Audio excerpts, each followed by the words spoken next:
রামচন্দ্র আমি বসবো, তবে তার আগে তোমাকে একটা কাজ করতে হবে। এবার রামচন্দ্র বলছে, মনি ঠাকুর বলুন আমাকে কি কাজ করতে হবে। এবার মনি বলছে, রামচন্দ্র তোমাকে যজ্ঞের ভেতরে রামায়ণ গান দিতে হবে। যেই না বললো যজ্ঞের ভেতরে রামায়ণ গান দিতে হবে, পাশে ছিল লক্ষণ। এবার লক্ষণ উঠে এসে বলছে, আরে না না না না না, সে কেমন কথা, যজ্ঞের ভেতরে কিনা রামায়ণ গান? না না, আগে আমাদের যজ্ঞের কাজ শেষ হোক, তারপর চিন্তা করবো যে রামায়ণ গানটা যায় কি না যায়। এবার লক্ষণের কথা শুনে মুনি তখন কি বলছে, কি কথা কইলে তুমি রামের কনিষ্ঠ ভাই,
লক্ষণ ছেলে মানুষ না বুঝে কথাটি বলেছে।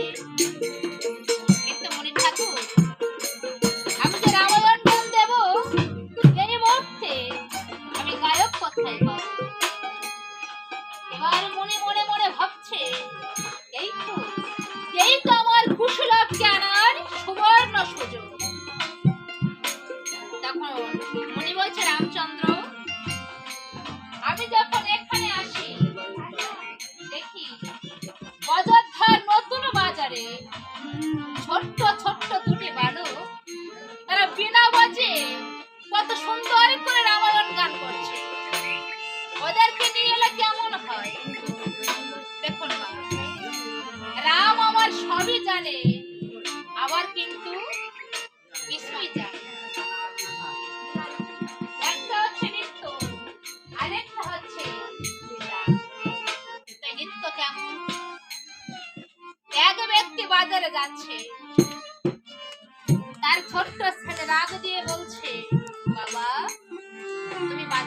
এসো, তো বাজার থেকে ফেরার পথে আমার জন্য কিছু খাবার নিয়ে এসো।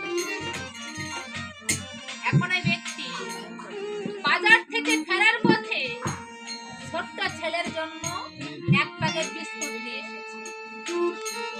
এক প্যাকেট বিস্কুট নিয়ে বাড়ি এসে ছেলের হাতে দিয়েছে। ছেলেটি বিস্কুট খাচ্ছে। এখন ওই ব্যক্তি বলছে, আমাকে একটি বিস্কুট দে না বাবা। ছোট্ট ছেলে বলছে, ওইটুকু বিস্কুট এর থেকে আবার দেওয়া যায় নাকি? দে না বাবা, একটুখানি দে। তখন ছোট্ট ছেলে বলছে, আমি দিতে পারি, তবে তার আগে তোমাকে চোখ বন্ধ করে হা করতে হবে। তুমি যদি চোখ বন্ধ করে হা না করো, আমি তোমাকে বিস্কুট দেব না। এবারে ব্যক্তি ছোট্ট ছেলের কথা মতো চোখ বন্ধ করে হা করেছে। এবারে ছোট্ট ছেলেটি তার মুখের ভেতর থেকে থুথু মাখানো বিস্কুট তার বাবার গালে দিয়ে বলছে, এই নাও তুমি বিস্কুট খাও। আচ্ছা বলুন তো, ওই ব্যক্তির কি পয়সা ছিল না যে বাজার থেকে কিছু বিস্কুট কিনে খাবে? আসলে বাজার থেকে বিস্কুট কিনে খাওয়া আর ছেলের মুখের ভেতর থেকে থুথু মাখানো বিস্কুট সে খাওয়া যে কি আনন্দ, যে এখন সন্তানের বাবা হতে পারেনি সে এতটা বুঝবে। এই হচ্ছে নৃত্য। তখন কে যাবে বালক দুটিকে আনতে? পাশে ছিল হনুমান। রামচন্দ্র হনুমানকে বলছে, হনুমান তাহলে তুমি যাও বালক দুটিকে নিয়ে এসো। এবারে হনুমান প্রভুর আদেশে যাত্রা করলেন অযোধ্যার নতুন বাজারে। অযোধ্যার নতুন বাজারে গিয়ে দেখে যে ছোট্ট ছোট্ট দুটি বালক তারা বিনা বাজে গান করছে। এবার কুশলভকে দেখে হনুমান মনে মনে ভাবছে, তাই এদেরকে মনে হয় আমি চিনি, এদেরকে আমি কোথায় যেন দেখেছি, মনে পড়ে না। হনুমান কিছুক্ষণ চিন্তা ভাবনা করার পর হনুমান বলছে, ও এইবার মনে পড়ে গেছে, সেদিনেরই কই দক্ষিণে বাল্মীকির তপবনে আমার প্রভুর সঙ্গে যুদ্ধ করেছে, আর আজ এখানে এসেছে সাধু বেশে রামায়ণ গান করতে। দাঁড়া, এবার গান আমি গাচ্ছি। এই বলে হনুমান তখন কি করেছে, এত বলি হনুমান বিপদে মূর্তি ঘরে কত দূরে বাজাও রে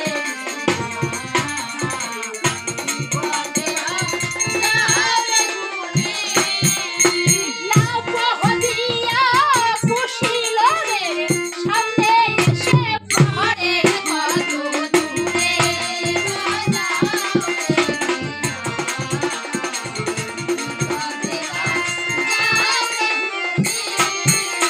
ভক্ত যারা ছিল তারা ভয় পেয়ে যায় কত দূরে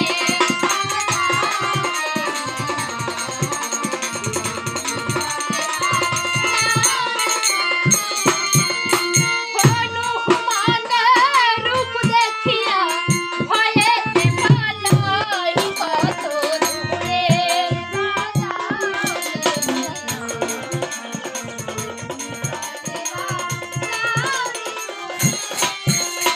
পুষিলব ভয় পেয়ে সীতার নাম করিল কত দূরে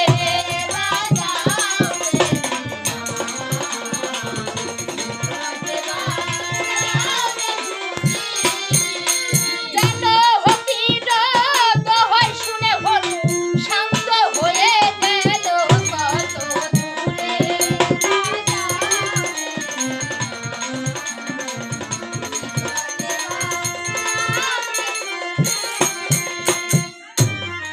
হনুমানের রূপ দেখে যে সকল ভক্তবৃন্দ ছিল তারা সবাই ভয় পেয়ে পালিয়েছে। কিন্তু কুশলভ দুটি ভাই ওরা কি করবে? ওরা তো এখানকার কিছুই চেনে না, কিছুই জানে না। তো কুশলভ ভয় পেয়ে সীতার নাম করেছে, আর যেই না সীতার নাম করেছে হনুমান জানকীর দোহাই শুনে শান্ত হয়ে গেছে।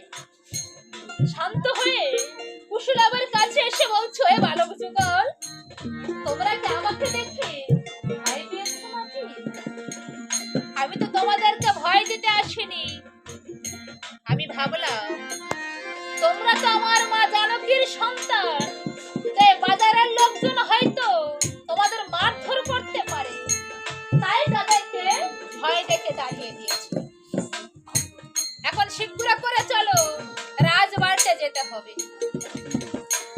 এবার হনুমান কুশলভকে কাঁধে নিয়ে রামচন্দ্রের সভা মধ্যে উপস্থিত হয়েছে। এবার রামচন্দ্রের সভা মধ্যে যারা ছিল তারা সবাই ভাবছে তাই এইটুকু বালক, এরা নাকি রামায়ণ গান করবে, আবার বিনা বাজে, অদ্ভুত ব্যাপার তো। এবার মুনি বলছে, দাদু ভাই, এবার তোমরা দুটি ভাই সকলের উদ্দেশ্যে প্রণাম জানিয়ে রামায়ণের মূল বিষয়টা বর্ণনা করো। মুনি এবার কুশলভ বলছে, দাদু, আমরা জীবনে রামায়ণ গান জানতাম না, এমনকি বিনা বাজাতেও আমরা পারতাম না। যা কিছু শিখেছি সব তোমার কাছ থেকে শিখেছি, আজ তোমার গান তুমি গাইবে। উনি বলছে, দাদু ভাই, তোমাদের কোনো ভয় নেই, ও যারই গান সে নিজেই এসে গেয়ে যাবে। তাই কুশলভ দুটি ভাই সকলের উদ্দেশ্যে প্রণাম জানিয়ে শুরু করেছে কেমন ভাবে, আদি কাণ্ডে রামের জন্ম, ওই সীতা দেবীর বিয়ে, অযোধ্যাতে বনবাসা, ভরতের রাজ্যে।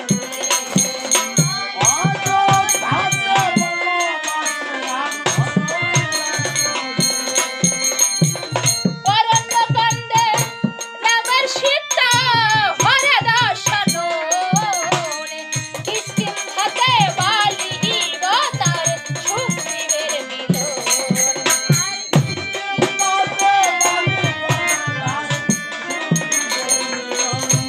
আবার সুন্দরকাণ্ডে সেতুবন্ধন রাম সাগর বলেন পার, লঙ্কাকাণ্ডে রাবণ রাজার স্ববংশে সংহার।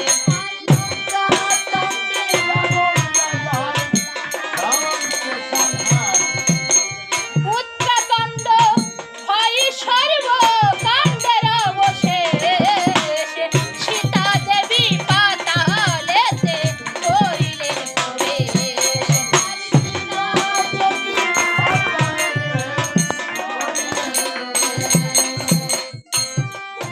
এবার কুশলভের কথা শুনে লক্ষ্মণ ছুটে এসে বলছে, ও দাদা, দাদা, এরা দেখছি আমাদের কথাই বলছে, এই নাকি রামায়ণ।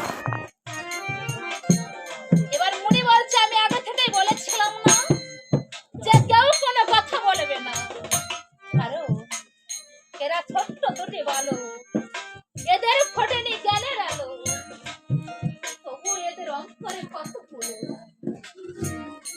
এবার রামচন্দ্র বলছে, লক্ষ্মণ, তুমি কোনো কথা বলো না, মন দিয়ে শোনো যে এরা কি বলে। এবার মুনি কুশলভকে বলছে, দাদু ভাই, এবার তোমরা মা সীতার বনবাসের কাহিনীটা সকলের সামনে ভালো করে আলোচনা করো। যেই না বললো যে মা সীতার বনবাসের কাহিনী আলোচনা করতে হবে, এবার লাভ বলছে, দাদু, এতক্ষণ যেটা হচ্ছিল তো ভালোই ছিল, কিন্তু এখন যে কথাটা তুমি বলেছো তার উত্তর দেওয়ার মতো ভাষা যে আমাদের নেই দাদু। কেননা মায়ের সেই দুঃখের দিনগুলোর সাক্ষী তোমার এই বোনের বৃক্ষলতা। আমরা শুনেছি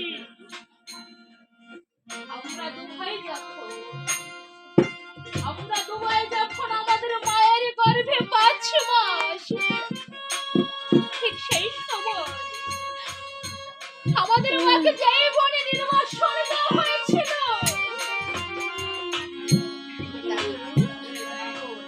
সেদিন বনে হিংস্র পশুগুলো মায়ের দুঃখ দেখে তাকে যে হত্যা করেনি। তাই তো আজ আমরা সুন্দর পৃথিবীর আলো দেখতে পেলাম। তা না হলে সেই দিনে মায়ের সাথে সাথে আমাদের জীবন প্রদীপ চিরতরে নিভে যেত না।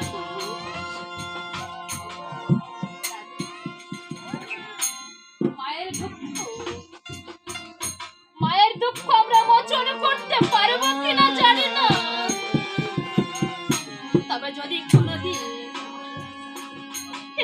কোনোদিন আমাদের জন্মদাতা পিতার দেখা পাই, সেই দিন শুধু তার কাছে একটি কথাই আমরা জিজ্ঞাসা করব যে আমাদের মায়ের এমন কি অন্যায় ছিল যে তাকে এমন ভাবে মরে দেওয়া হয়েছিল। আমরা আজও দেখি আমাদের মা তারই কথা ভেবে ভেবে চোখের জলে বুক ভাসায়। আবার মা আমাদের কখনো কখনো বলে ওঠে, আমার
পাশে দিল জানকী রে,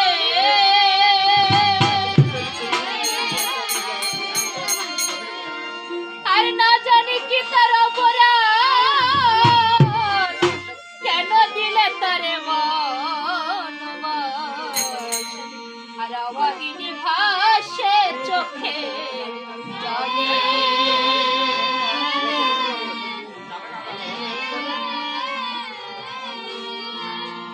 আর লক্ষণ নাকি রামের ভাই, করে তার দয়া মায়া নাই, মিথ্যা বলে যাইব না ভ্রমণে।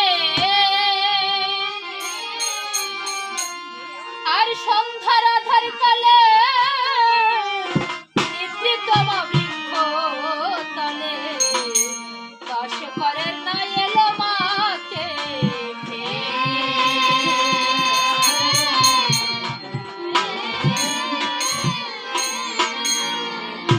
মা নিদ্রা হতে উঠল জেগে, আর লক্ষণ লক্ষণ বলে ডাকে, লক্ষণের না পাইল সন্ধান।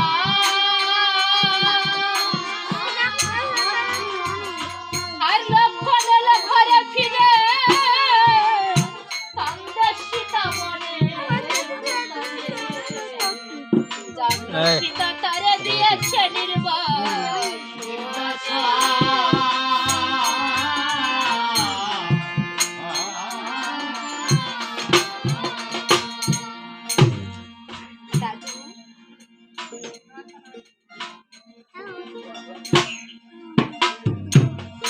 সবাই বলে রাজা নাকি প্রজার প্রতিপালক, ভালো মন্দ ন্যায় অন্যায় বিচার কর্তা তিনি। কিন্তু রাজার মনে যদি বিচারের বিষয়টা ভালোভাবে ধৈর্য না থাকে, তাহলে যে কেউ তো লঘুভাবে গুরুদণ্ডে প্রাপ্তি হবে। পঞ্চম মাসের এক অন্তঃসত্ত্বা রমণীকে মিথ্যা কথা বলে মনে দেওয়া হয়েছিল, সেদিন একবারও ভাবা হলো না, একবারও ভাবা হলো না যে মায়ের আমার পরিণতি কি হতে পারে।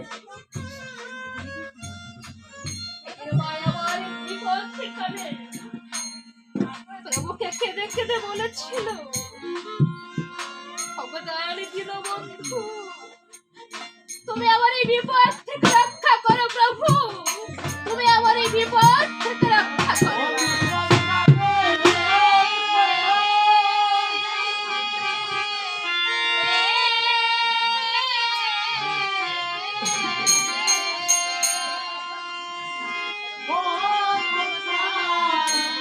দয়াল দীনবন্ধু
শোনে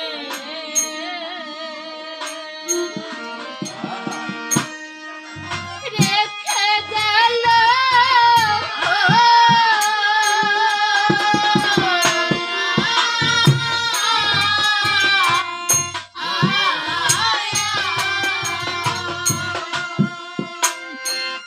কিছু না গেল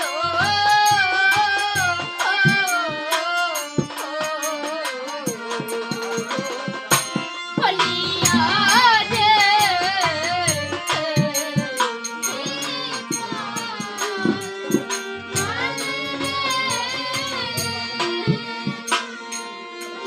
কত কেহদে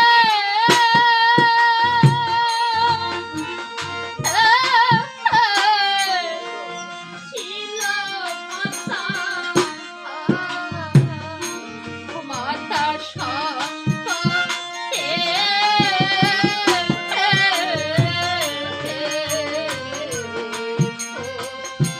হরিয়া রে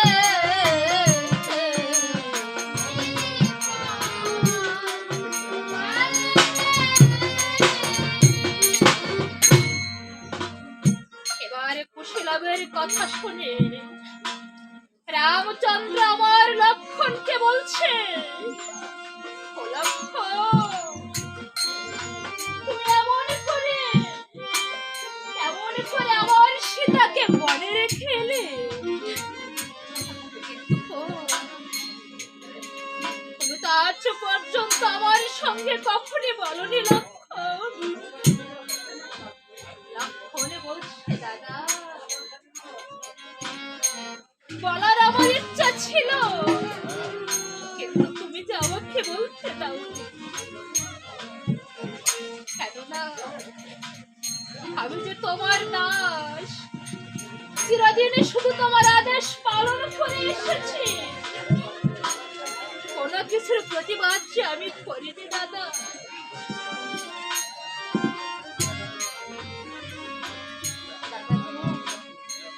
আমি জানি আমার কারণে মা সীতাকে বনে বনে কত কেঁদে বেড়াতে হয়েছে, তাই আমি জানি, কিন্তু আমার যে করার কিছুই ছিল না। এবার রামচন্দ্র আমার কুশীলবের কাছে এসে বলছে, তোমরা যখন আমার সীতার সম্পর্কে এত কিছু জানো, তাহলে একবার বলো, আমার সীতা কেমন আছে, আমার সীতা কোথায় আছে, বলো না বাবা।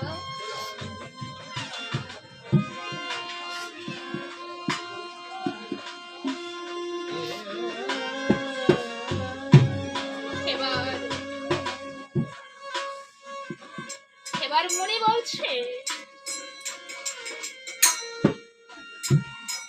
এবার রামচন্দ্রের কথা শুনে কুশীলব দুটি ভাই বলছে যে কোথা থেকে কোথায় এলাম আমরা দুটি ভাই, ওই মায়ের কথা জিজ্ঞাসা করো, ওই না বাল্মীকি মুনির ঠাই। এবার মনি বলছে, রামচন্দ্র, তার জন্য তোমার মন খুব অস্থির হয়ে উঠেছে, সীতাকে আমি এনে দেব, তবে তার আগে তারা যে একখানে রামায়ণ গান পরিবেশন করলো, ওটাতে তোমার জানার।